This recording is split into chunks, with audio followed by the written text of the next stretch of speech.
不用烤箱也能做的瀑布拉丝土豆球，你的对象一定不会拒绝。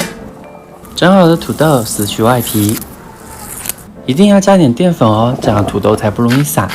想要瀑布拉丝的芝士土豆球，马苏里拉芝士的选择非常重要，我用的就是安佳马苏里拉芝士，源自新西兰草饲放牧奶牛，是原汁干酪，所以瀑布拉丝超厉害。配料表很干净，没有添加防腐剂、香精、植物油，吃热也很放心。把土豆压扁，像我一样包起来，油温升高了再下锅，等土豆球浮起来就可以啦，不要炸太久哦。沥干油分，挤上喜欢的酱汁，我用的是番茄酱和沙拉酱。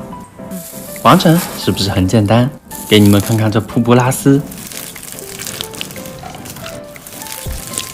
入口也是浓郁的汁香，每一口下去都是惊喜。